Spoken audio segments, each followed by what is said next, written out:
Hello, good afternoon, good morning, good evening, and good day, Truman.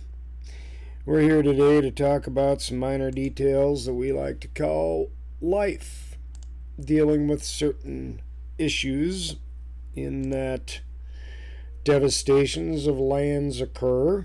People like to run in and take over, and we're given a narrative and a history on the details of how things happened.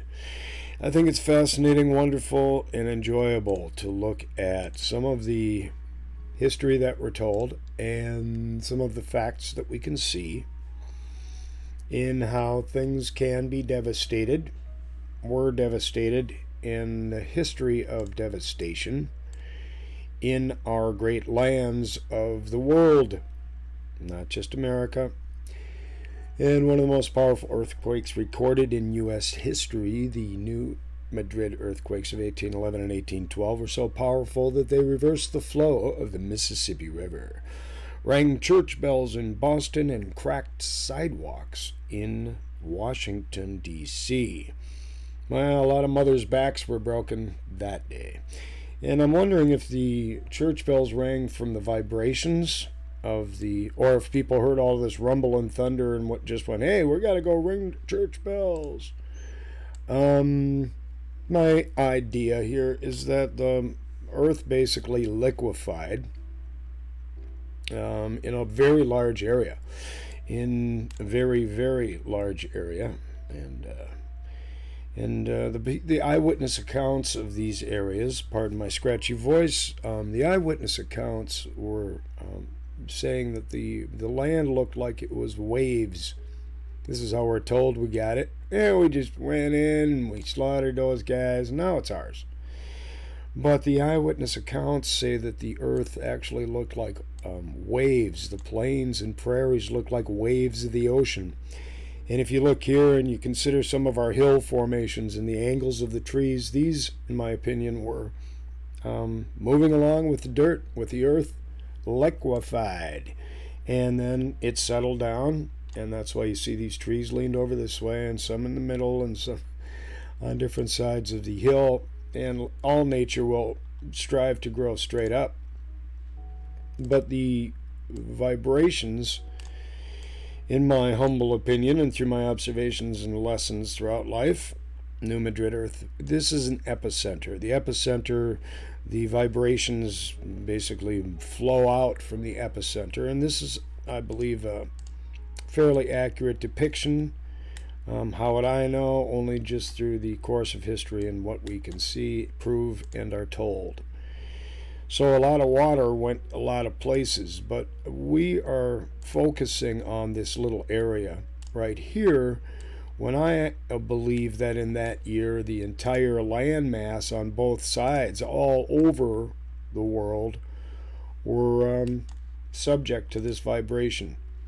Liquefaction, flooding, I believe civilizations were decimated. And after the decimation, of course, armies ran in to take over these poor people that had been crushed and, relatively, of course, you went through that kind of thing. Here is a report and record of mission reports in 1812 in California.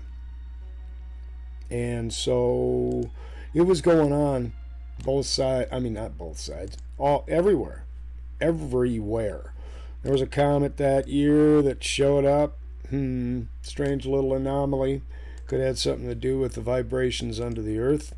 We're given narratives on how things happen, and this is going to pop any day now. And it's evidentiary that there's fire there's lava underneath. But now this is a U.S. map survey of where the water levels would be after the sea levels rose a certain amount. So that's curious and interesting in my opinion. And the vibrations that occurred on both sides, this I believe is lacking along the west coast. I believe that this epicenter here vibrated around this way. The mountains got in the way of the waves, and so the East Coast was not as devastated. They felt a lot of shaking. But everything below and up above, a lot of it liquefied due to the vibration. I believe also on the West Coast, this is underestimated. This is a false narrative to a degree. You always got to mix the truth with the lies. Missouri, New Madrid, after it liquefied and earthquakes. This is more accurate depiction, in my opinion, of the areas that would be vibrating and flowing. Now you've got mountains, of course, that are getting in the way of some of this liquefaction, and so the people in the whiter areas and along the East Coast and wherever mountains you might say protected the liquefaction effect, those people would have survived. Handfuls, but there are quite a number that would have been destroyed, that would have died, that would have been buried. And we're told that the Richter scale, which was invented in 1935 by Bobby Richter, I think his name's Robert, but at any rate, in 1812 they say the Richter scale was this and that. Well, it wasn't invented. I mean, that's total hypotheses. Now, there were eyewitness accounts of what happened, and like I said, and like they've said, and I suppose I could go through the hours of research it would take to find these. Maybe, I doubt any of them are alive, but their written history and interviews exist. Yeah, it looked like waves, like the actual land was waves in the ocean. So if you consider that in the epicenters being, here you're seeing half the story, in my opinion. The left side of the United States, the west side, I believe, was vibrating on the opposite direction. And a lot of liquefaction was going on. You look at the narrative that you're told.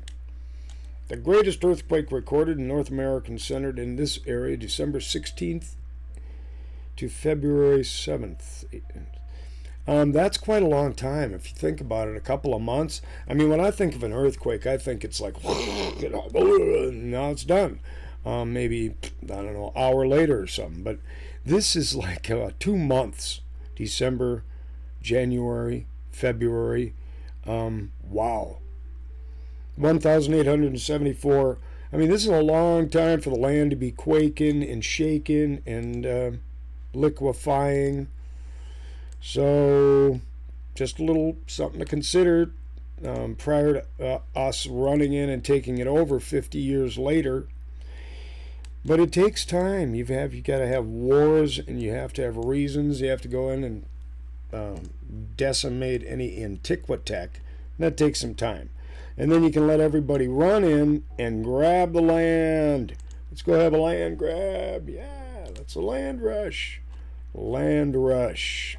1889. Okay. Oklahoma land rush. Let's rush in and grab their land. Our land. This land is your land. So, right.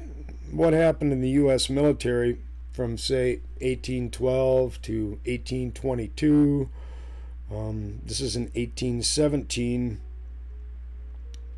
And looking at some of the who ran this and that,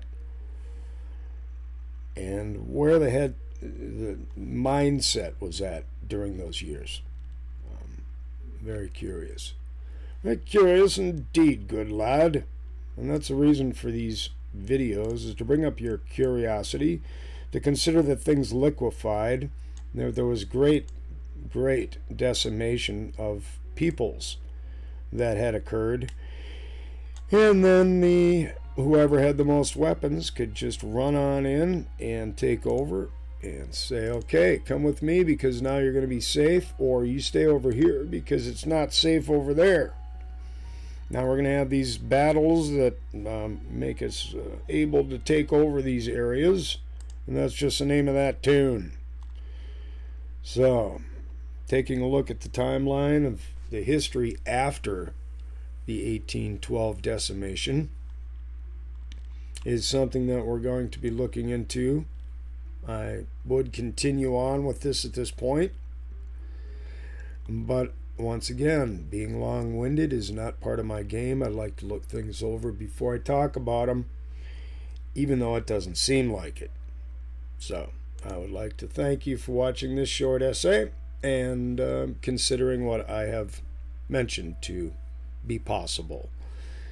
All right, talk to you soon, and like, comment, and subscribe. Hasta la vista, baby.